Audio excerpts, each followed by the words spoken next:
नमस्कार, मैं Dhananjay Kumar, the public India में आपका स्वागत है। परसों से इज़राइल और ईरान के बीच युद्ध छिड़ा हुआ है।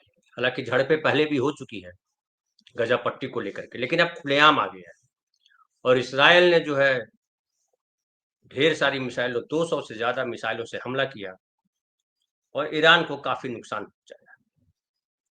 और बताया जाता है कि वहाँ उनके कम से कम 6 परमाणु वैज्ञानिक और 20 से ज़्यादा सैन्य ऑफिसर मारे गए हैं। जवाब में ईरान ने भी हमला किया और ईरान ने भी कहते हैं कि दहशत फैला दी। 150 के ज़्यादा जो है ड्रोन छोड़े, मिसाइल छोड़ी और जो राजधानी है इजराइल की तेल अवीव, वहाँ पे जो है हंगामा मच गया। हालांकि इजराइल में बाजार बंद है, अस्पताल बम शेल्टर में शिफ्ट हो गए हैं, हवाई जहाज विदेश भेजे। ईरान के जवाबी हमले की आशंका से इजरायली सेना ने पूरे देश में इमरजेंसी का ऐलान कर दिया। ये मीडिया में खबरें आ रही हैं। और तेल अवीव का बेन गुरियन इंटरनेशनल एयरपोर्ट खाली करा दिया गया। लेकिन दूसरी तरफ ये भी खबर आ रही है कि लोग जो है भयभीत हो गए हैं और जो वहाँ के नागरिक हैं, इजराइल के नागरिक, वो देश छोड़ करके भागना चाहते हैं और उसके लिए जो खाली कराया गया एयरपोर्ट है उसके बाहर भारी भीड़ जमा हुई और कहा जा रहा है कि आप जो है फ्लाइट चालू करिए, हमको यहाँ नहीं रहना। वो यूरोप जाना चाह रहे हैं। हम अपने साथी दर्शक जो हमारे साथ जुड़े हुए हैं उनको हम ये भी बतला दें कि जो इसराइल है उसको इजराइल और इसराइल दोनों कहते हैं, इसलिए इसराइल और इजराइल दोनों एक समझिएगा। दोनों में कोई गड़बड़ी नहीं, उच्चारण का फर्क है केवल। तो इसराइल की कुल आबादी जो है 90 लाख है, जबकि ईरान की आबादी 8 करोड़ बताई जाती है। अब इसराइल के साथ यह है कि अगर इसराइल और ईरान की तुलना करेंगे तो दोनों जो है कुछ मामले में, लगभग मामलों में कहिए कि ईरान भारी पड़ जाता है। हाँ, टेक्नोलॉजी के मामले में निसंदेह जो है इजराइल ताकतवर है, और लेकिन जो ईरान की ताकत है वो ताकत ये है कि सबसे बड़ी फोर्स उसके पास है, मिसाइलें उसके पास है। और जबकि जो मैं बता रहा था कि इसराइल जो है उसके पास एडवांस टेक्नोलॉजी है। बताया जा रहा है इसमें कि संख्या में ईरान का पलड़ा भारी है, लेकिन इजराइल की तकनीक युद्ध में बढ़त दे सकती है। अब अगर समझिए कि हवाई जंग होती है, वो जमीनी जंग की बात है कि जमीनी जंग में ईरान भारी पड़ जाएगा, लेकिन हवाई जंग की अगर बात है तो हवाई जंग में ईरान के पास भी जो है कम नहीं है। एडवांस ड्रोन्स है और इजराइल के पास जो है वायुसेना उसकी सबसे ताकतवर मानी जाती है। और कहा जाता है कि ईरान वायुसेना के मामले उतना ताकतवर नहीं है, लेकिन 1988 में जो इराक से जंग हुआ था उस समय उसने ड्रोन टेक्नोलॉजी पे काम किया था और उसकी जो ड्रोन टेक्नोलॉजी है बेहद एडवांस है और मार करने में वो भी मास्टर है। इजराइल के पास इसके अलावा बताया जाता है कि F-35 जो जेट है वो दुनिया का सबसे आधुनिक जेट विमान माना जाता है और वही उसकी असली ताकत बताई जाती है। लेकिन जिस तरह से डिफेंस सिस्टम को लेकर के दुनिया में बात होती रहती है तो इजराइल का डिफेंस सिस्टम बहुत मजबूत बताया जाता है, लेकिन कल जो है ईरान ने उसके डिफेंस सिस्टम को फेल कर दिया एक तरह से। डिफेंस सिस्टम के होने के बावजूद भी ईरान के हमले इजराइल पे भारी पड़ गए और भारी क्षति हुई है इजराइल की। अब एक और ये है कि इजराइल के पास जो है कहा जा रहा है कि ईरान के पास इजराइल की तुलना में 3 गुना ज्यादा मिसाइल है। ईरान के पास पश्चिम एशिया में 3000 से ज्यादा बैलिस्टिक मिसाइलों का सबसे बड़ा जखीरा है ईरान के पास, जो इजराइल पर बड़े हमले कर सकती है। और जानकारी के लिए मैं ये भी बता दूं आपको कि ईरान से इजराइल की दूरी जो है 2100 किलोमीटर है और इन दोनों के बीच में 3 देश आते हैं, जॉर्डन, इराक और सीरिया। आपको पता है कि इराक और ईरान के बीच जो है लंबा झगड़ा होता रहा, खूब युद्ध लड़े दोनों, और इसके पीछे बताया जाता रहा कि अमेरिका ये करवाता रहा। लेकिन ये सारे मुस्लिम राष्ट्र हैं और ये कहा जा रहा है कि अगर झगड़ा बढ़ता है, लड़ाई बढ़ती है, तो ये मुस्लिम देश जो है ईरान के साथ खड़े हो सकते हैं। अब एक और बात आती है कि अगर युद्ध होता है तो उसमें पैसे सबसे इंपॉर्टेंट है, किसकी जीडीपी कितनी है। ये मैं जानकारी इसलिए दे रहा हूँ ताकि मन में रहता है कि कौन लड़ेगा, कौन जीतेगा, कौन हारेगा, वगैरह वगैरह। हालांकि एक सबका जवाब होता है कि अमेरिका जिसके साथ खड़ा है, अमेरिका जीत जाएगा, चूंकि बहुत ताकतवर देश है। लेकिन अमेरिका का इतिहास यही है कि कई युद्ध में उसे हार मिली है। ये अफगानिस्तान की बात ले लीजिए, अफगानिस्तान में भी उसको भागना पड़ा, वियतनाम वगैरह का जिक्र तो आता ही है। और इराक को भी नेस्तनाबूद करने में लंबा वक्त लगा। जॉर्ज बुश जो सीनियर थे, उन्होंने लड़ाई शुरू की थी इराक के खिलाफ, और फाइनली जॉर्ज बुश जूनियर को सफलता मिली थी जब इराक को नेस्तनाबूद कर दिया और उसके जो राष्ट्रपति थे सद्दाम हुसैन, उनको फांसी की सजा दी गई, आपको पता होगा। अब मैं वापस आता हूँ ईरान और इजराइल पर। तो इजराइल की जीडीपी ईरान से करीब दोगुनी है, जीडीपी में आगे है, जबकि प्रति व्यक्ति आय 25 गुनी ज्यादा है इजराइल की। लेकिन ईरान का वैश्विक व्यापार इजराइल से करीबन 3 गुना बड़ा है। ईरान बड़ा देश है, इजराइल उसके सामने बहुत छोटा। आबादी में भी देख लीजिए, कहाँ 8 करोड़ और कहाँ 90 लाख, भारी अंतर। लेकिन बताया जाता है कि जो सबसे बड़ी ताकत है इसराइल के साथ वो अमेरिका है। और अमेरिका जब साथ आता है तो यूके, फ्रांस, जर्मनी, जो पश्चिमी देश हैं, खासकर यूरोपियन कंट्रीज जो हैं, वो सब साथ में आ जाते हैं। एक और सवाल लोगों को उठता है कि जब इजराइल जो है गजा पट्टी में मुसलमानों को मार रहा होता है, तो जो दुनिया के 57 मुस्लिम देश हैं वो चुप्पी क्यों साथ लेते हैं? इसके पीछे दो वजहें बताई जाती हैं।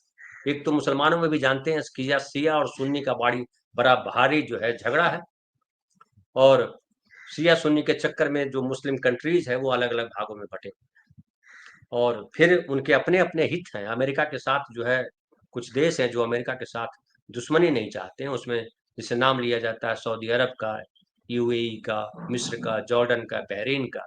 ये तमाम देश जो है वो कहा जा रहा है कि अगर इजराइल और ईरान का युद्ध लंबा खिंचता है तो ये सारे देश जो है वो साथ दे सकते हैं इजराइल का। यानी इस्लाम को लेकर के बात की जाती रहती है कि इस्लाम, दुनिया में इस्लाम के इतने देश हैं और इस्लाम सबसे बड़ा धर्म हो जाएगा, और पता नहीं क्या क्या बोलते रहते हैं।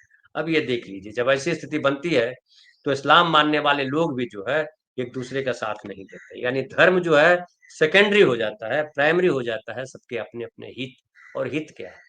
हित है आर्थिक हित है। ग्लोबलाइजेशन के बाद दुनिया में आर्थिक हित सर्वोपरि हो गया है। और देखिए, मैं कल ही देख रहा था एक बयान पुतिन का, जिसमें उन्होंने कहा था कि ये जो अमेरिका है, जो ट्रंप है, ये भरोसे के लायक व्यक्ति नहीं, क्योंकि इनके लिए सबसे इंपॉर्टेंट है नोटों की बोरी। जो नोटों की बोरी सामने कर देगा तो ये झुक जाएंगे। तो वही स्थिति है। अमेरिका जो है, आप जान ही लीजिए कि चीन के साथ उसने तनातनी की थी और पूरी दुनिया के सामने था कि टैरिफ वार की बात हो रही थी। फाइनली क्या हुआ? फाइनली हुआ कि अमेरिका लगातार झुका, और अब चीन भी उसके जो व्यापारिक रिश्ते हैं चीन के साथ उसके बन गए, समझौता हो गया। अब ईरान के खिलाफ इसराइल ने जो अटैक किया, उसमें कहा जा रहा है कि इसमें मूल तौर पे अमेरिका का हाथ है। अमेरिका हालांकि खुल करके आया नहीं है, लेकिन अमेरिका ने कहा है कि भाई आपको बहुत महंगा पड़ जाएगा, चूंकि आपने, अमेरिका चाह रहा था दरअसल कि परमाणु संधि पर जो है वो हस्ताक्षर कर दे और कह दे कि हाँ, हम जो हथियार है, परमाणु हथियार, वो नहीं बनाएंगे। लेकिन ईरान ने नहीं किया, और ईरान ने नहीं किया इसलिए अमेरिका को, इसराइल को और पूरे यूरोप को ये डर है कि अगर ईरान ने परमाणु हथियार बना लिए तो उनके लिए मुश्किल हो जाएगी। और ऐसा इसराइल का कहना है, या जो पश्चिमी देश है उनका मानना है कि ईरान जो है वो केवल क्या कहते हैं उसको, शक्ति के लिए परमाणु संवर्धन नहीं कर रहा है, बल्कि वो ऊर्जा के लिए किया जाता है कि ऊर्जा, आजकल जो थर्मल पावर है वो उससे चले, एटॉमिक एनर्जी से चलने लगे हैं। तो उसमें कहा जा रहा है कि ये जो 60% से ज्यादा जब उसका इस्तेमाल करने लगते हैं तो उसका माना जाता है कि परमाणु बम बनाने के करीब पहुंच गया है। और इसीलिए माना जा रहा है कि ईरान जो है परमाणु बम बना लेगा, और अगर ईरान परमाणु बम बना लेता है तो इसराइल के लिए सबसे बड़ा खतरा है, और सबसे बड़ा खतरा अमेरिका के लिए। क्योंकि गजा पट्टी में जो हिजबुल्ला और हमास दोनों लड़ते हैं, उनको ईरान का समर्थन है। और अगर हिजबुल्ला और हमास के हाथ परमाणु बम लग गया तो उनको डर है कि कहीं इसराइल का नामो निशान न मिटा दे। और अमेरिका को भी इसका भारी नुकसान हो सकता है। तो डर के मारे वो जो है ईरान पर हमला कर रहे हैं, ये भय है। आपको याद कीजिए, इराक पर भी इसी वजह से हमला किया था कि उसके पास रासायनिक हथियार हैं, और वो रासायनिक हथियार जो है दुनिया में भयानक रक्तपात कर सकता है, ऐसा कुछ था। लेकिन जब इराक पर कब्जा किया गया तो पता चला कहीं अमेरिकन एजेंसियों को कोई हथियार नहीं मिला, रासायनिक हथियार नहीं मिला। लेकिन अमेरिका ने कभी माफी नहीं मांगी। हालांकि लोग ये भी कहते हैं कि ये सारी लड़ाई जो है तेल के लिए है, तेल पर कब्जा चाहता है अमेरिका और अपने तरीके से बाजार को हैंडल करना चाहता है। पिछले दिन ये भी आपने खबर सुनी होगी कि उसने कहा है, हिंदुस्तान को भी कहा है और दूसरे देशों को भी कहा है कि कोई भी जो है ईरान और रूस से तेल नहीं खरीदेगा। और अडानी पर इसके लेकर के, अंबानी को इसको लेकर के जो है कुछ अंकुश भी लगाए थे, ऐसी चर्चा हुई थी। तो अभी जो हालत है उसमें तो फिलहाल जो है ईरान भी जो है पीछे हटने को तैयार नहीं, और ईरान ने कहा है कि आप, हम शांति चाहते हैं, लेकिन अगर आप हमसे लड़ाई चाहते हो तो हम पीछे हटने को तैयार हैं। और जिस तरह से ईरान ने हमला किया है, जिस तरह से इजराइल का नुकसान पहुंचा है, उससे इजराइल के भीतर डर आ गया है, और इजराइल इसलिए जो है इजराइल के लोग भाग रहे हैं, ये खबर आ रही है। लेकिन दूसरी तरफ अमेरिका जब साथ खड़ा है तो ये माना जा सकता है कि अमेरिका जो है इजराइल को हारने नहीं देगा आसानी से, और दबाव बनाया हुआ है इजराइल, ये अमेरिका ने ईरान पर। दूसरी तरफ जो चीन है, चीन ने खुलेआम तौर पे जो है ईरान का समर्थन किया और इसराइल की जो है आलोचना की, और कहा है कि आप शांति से काम। दूसरी तरफ जो है भारत के लिए सबसे बड़ी परेशानी का सबब ये है कि भारत जो है वो, अगर आप समझें, तो भारत ने हमेशा फिलिस्तीन का साथ दिया। ईरान के साथ उसकी दोस्ती है, गहरी दोस्ती है, बहुत पुरानी दोस्ती है। अमेरिका ने तो कई बार धोखा दिया, लेकिन ईरान ने कभी भारत को धोखा नहीं दिया। लेकिन पिछले कुछ सालों से, पिछले कुछ दशक से जिस तरह से हमारे देश में हिंदू मुसलमान चल रहा है, उसमें मुसलमान जो है विलन हो गए। मुसलमान जब विलन हो जाएंगे तो यहाँ के नागरिकों के लिए मुस्लिम कंट्रीज भी विलन हो जाते हैं, क्योंकि यहाँ के जो भक्त हैं, जो अंधभक्त हैं, उनकी जानकारी कितनी अधिक है ये आप सबको पता है। बिना मिडिल ईस्ट के तेल कहाँ से लाओगे, और मिडिल ईस्ट के सहयोग के बिना कैसे आगे बढ़ोगे आप, ये बड़ा सवाल है। और कतर जाते हैं प्रधानमंत्री, वहां गले लगते हैं वहां के शाह से, सऊदी अरब जाते हैं, यूएई जाते हैं, तमाम जगहों पर प्रधानमंत्री जाते हैं, उनकी मस्जिदों में जाते हैं, उनसे गले लगते हैं, बिछड़े भाई की तरह मिलते हैं। लेकिन यहाँ उनके जो भक्त हैं, मुसलमानों को धरती से खत्म करना चाहते हैं, और इसी मुसलमानों को धरती से खत्म करने के क्रम में वो इजराइल का समर्थन करते हैं, भक्त। लेकिन मोदी जी खुलकर इजराइल का समर्थन नहीं कर सकते, क्योंकि अगर इजराइल का समर्थन मोदी जी खुलकर करेंगे तो भारत को कई सारी दिक्कतों का सामना करना पड़ सकता है। एक तो युद्ध में हम अनावश्यक झोंक दिए जाएंगे, पाकिस्तान से तो हम लड़ नहीं पाए, सीज फायर करा दिया गया। हालांकि हमने कहा कि पाकिस्तान से लड़ नहीं पाए तो भक्त जो है नाराज भी हो सकते हैं, लेकिन जो सीज फायर हुआ उसको लेकर के ये सवाल तो उठ रहे हैं, और अमेरिका बार बार कह रहा है कि हमने सीज फायर करवाया। लेकिन इजराइल के पास जो परमाणु बम है, क्या परमाणु बम का इस्तेमाल कर सकता है इजराइल, ये एक बड़ा सवाल है। लेकिन चीन ने जिस तरह से खुलकर के ईरान का साथ दिया है, हालांकि चीन ने तो पाकिस्तान का भी साथ दिया था, तो उसको भी अलग तरीके से देख सकते हैं भक्त। लेकिन रसिया जो है, चूंकि हालांकि वो उलझा हुआ है यूक्रेन के साथ युद्ध में, और ये उलझाने वाला कोई और नहीं, अमेरिका और यूरोपियन कंट्रीज ही है। लेकिन रसिया का साथ चीन को है।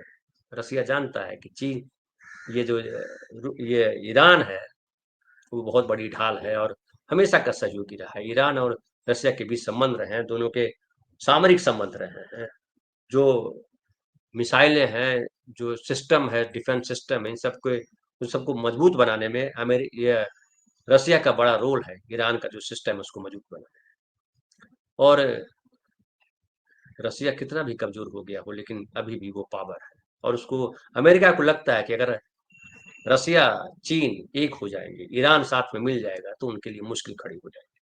और कोई भी व्यापारी जो होता है ना, व्यापारी बड़ा डरपोक होता है, उसको डर लगता है, दो डर होता है। एक तो वो लड़ाका नहीं होता है, उसको मारे जाने का खतरा होता है। दूसरा, उसका बिजनेस चौपट हो जाता है। अमेरिका जो है वही देश है, व्यापारी देश है, और इज़राइल जो है वो कब्जा चाहता है। वो चाहता है कि गजा पट्टी पूरा खाली हो जाए, उस पर कब्जा कर ले। लेकिन जो भी इस विषय को जानते हैं कि इज़राइल और जो है गजा फिलिस्तीन का जो झगड़ा है वो जमीन का झगड़ा है, कब्जा करने का झगड़ा है, और बड़ी पुरानी लड़ाई है। उस लड़ाई में ढेर सारे लोग मारे गए हैं, और ये धार्मिक लड़ाई थी। लेकिन धार्मिक मोर्चे पर इज़राइल में उनका जो नेतन्याहू है, उनके खिलाफ, वहाँ के जो उनके गठबंधन में भी जो लोग हैं, उनके खिलाफ है कई मसलों को लेकर के। लेकिन बताया ये जाता है कि युद्ध छेड़ करके इज़राइल जो है, नेतन्याहू जो है, अपने लिए सत्ता को बचाए भी रख पा रहा है।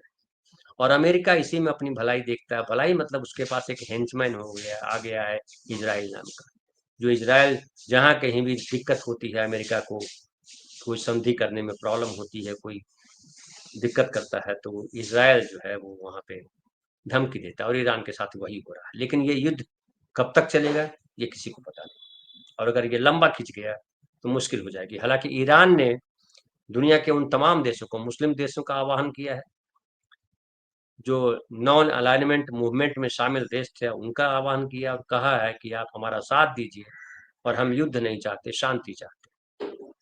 कई लोग मानते हैं कि ईरान को डर है कि अमेरिका अगर कूद जाएगा इस युद्ध में, तो हमारी भी गति इराक जैसी हो जाएगी। इज़राइल ने एक और दांव खेला है, और इज़राइल ने ये तो हमला तो इसलिए किया है, ये कह करके किया है कि वहाँ पे परमाणु हथियार बनाने वाले हैं ये लोग, ईरान के लोग। लेकिन दूसरी तरफ ये भी कहा है कि ये जो ईरान के लोगों से अपील की है, आह्वान किया है कि आप जो है अपनी सरकार के खिलाफ खड़े होइए, क्योंकि आपकी सरकार जो है कट्टरवादी सरकार है, कट्टरपंथी सरकार है, और आपकी आज़ादी को, आपके हकों को ये सरकार जो है रौंद रही है। धार्मिक सरकार आपके हितों को रौंद रही है, इस्लामिक सरकार आपके हितों को रौंद रही है, इसलिए आप उसका विरोध कीजिए। तो एक तरह से कहिए कि दुतरफा जो है इज़राइल दांव खेला है, लेकिन ईरान कोई कमजोर देश नहीं है, ये भी इज़राइल को समझ में आ रहा है। फिलहाल इतना ही, आगे क्या होता है हमारी नज़र उस पर है। बहुत बहुत धन्यवाद।